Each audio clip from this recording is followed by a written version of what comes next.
नमस्कार, प्रणाम, जोहार। चलिए, मैं हूँ आपका भाई यूपी सिंघानिया। आप देख रहे हैं वाई चैनल।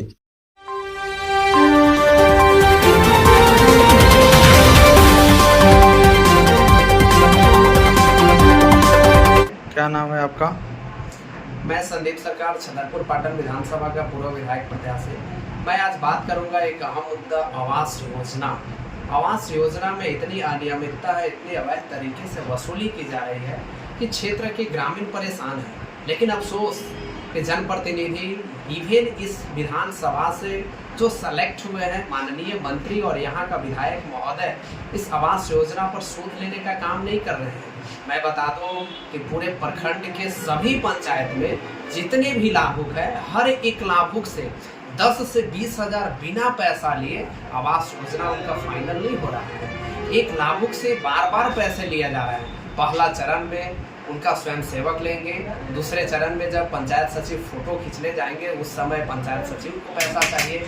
इवन पंचायत सचिव और स्वयं सेवक ही नहीं, इस वसूली में, अवैध वसूली में प्रखंड विकास पदाधिकारी, आवास समन्वयक को संपूर्ण रूप से हाथ है। इनकी मिली भगत से पूरे प्रखंड के ग्रामीण परेशान हैं, लेकिन ऐसे भ्रष्ट पदाधिकारी इस पर कोई पहल नहीं कर रहे हैं। ऐसा आप कैसे कह सकते हैं कि प्रखंड समन्वयक या प्रखंड विकास पदाधिकारी या अन्य पदाधिकारी संलिप्त है? इनका कोई प्रमाण है आपके पास? देखिए, मेरे पास इसका साक्ष्य है। मैं आपको बता दूं कि कई पंचायत सचिव, स्वयं सेवक जब ग्रामीण से पैसा वसूली कर रहे हैं तो उसका कई वीडियो क्लिप मेरे तक पहुंचाया है। मैं इस वीडियो क्लिप को प्रखंड विकास पदाधिकारी को भेज करके बोला कि, और आज से लगभग 15 दिन पहले मैं इस मामला से उनको अवगत कराया था कि महोदय साहब, इस क्षेत्र में आवास में भी इतना ज्यादा करप्शन है कि जब तक एक लाभुक 15 से 20 हज़ार रुपया आपके पदाधिकारी को, आपके बिचौलिया को नहीं देता है तो उन्हें डराया जाता है कि आपका किस्त हम नहीं देंगे। लेकिन उनके द्वारा मौन रहना, किसी भी तरह का गतिविधि पर काम नहीं करना, जांच नहीं करना, पदाधिकारियों पर सख्त एक्शन नहीं लेना, इस बात को दर्शाता है कि प्रखंड विकास पदाधिकारी संलिप्त है। और आवास समन्वयक की तो बात ही मत करिए।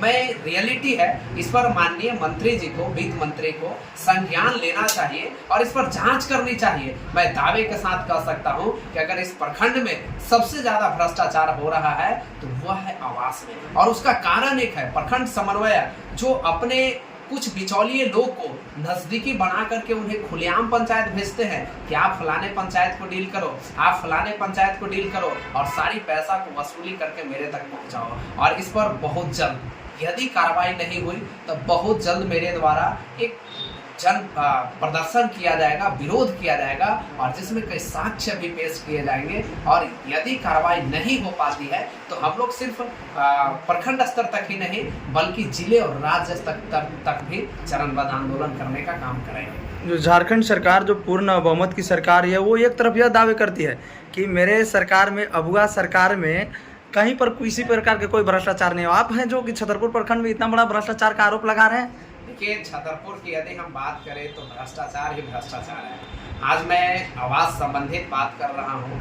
बहुत जल्द मैं शिक्षा पर बात करूँगा, बहुत जल्द मैं सड़क पर बात करूँगा, और कई ऐसे मेरे पास साक्ष्य है जिससे सरकार और यहाँ के माननीय मंत्री महोदय को दिख जाएगा कि आपका एक भी डिपार्टमेंट सही से नहीं चल रहा है। मैं यह दावे के साथ कह सकता हूं कि वित्त मंत्री के क्षेत्र में सबसे ज्यादा भ्रष्टाचार है। और शायद मंत्री महोदय रांची घूमने से उनको समय नहीं मिल रहा है कि अपने क्षेत्र के जनता का जायजा लेंगे।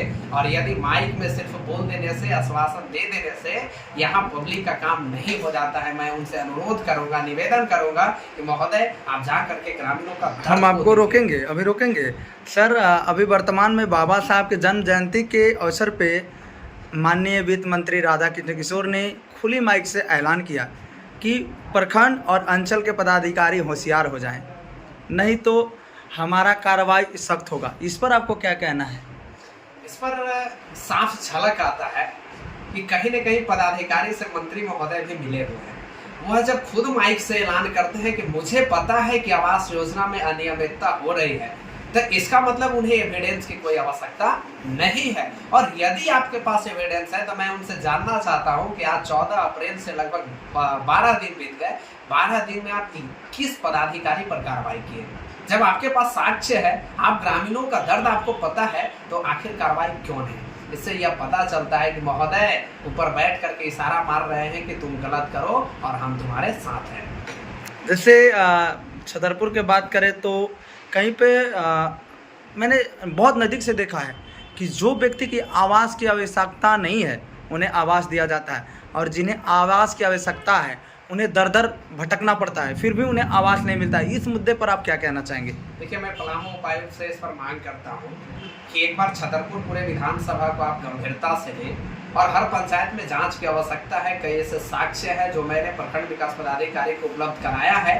एक घर में डबल ट्रिपल आवास जरूर दिया जा रहा है, लेकिन अफसोस उस समय भी नहीं है। अफसोस तब होता है कि जब आप पक्के के घर वाले, जिसका पेंट पोछारा टाइल्स वगैरह लगा हुआ है, उसको आप आवास दे रहे हैं अपनी कमीशन लेकर के, और जो व्यक्ति का छत छू रहा है, जो मिट्टी के घर में रह रहा है, जो नंगे पांव चल रहा है, जो आज प्लास्टिक लगा करके अपना गुजर बसर कर रहा है, उस व्यक्ति को आप आवास का लाभ नहीं दे रहे हैं। और इसका कारण सिर्फ एक है, एक कारण है, वह पक्के छत वाला लोग आपको मोटी रकम देते हैं, और जो व्यक्ति अपने छत पर प्लास्टिक लगाए बैठे हैं वो आपको मोटी रकम नहीं दे पा रहा है। यही रीजन है कि आम जनों को और योग्य लोगों को आवास नहीं दी जा रही है। इस पर जांच की आवश्यकता है। अच्छा, ऐसे स्थिति में यदि आपने जिस प्रकार से बोला कि मैंने वीडियो साहब को एक एविडेंस दिया है और अभी तक कोई कार्रवाई नहीं हुई, तो अब आप आगे इस पर क्या कहना चाहेंगे? देखिए, मैं पुनः एक बार 1 सप्ताह का समय दूंगा। मैं बहुत जल्द इस मामले को लेकर के उपायुक्त पलामू से मुलाकात करूंगा और तमाम समस्याओं से उन्हें अवगत कराऊंगा।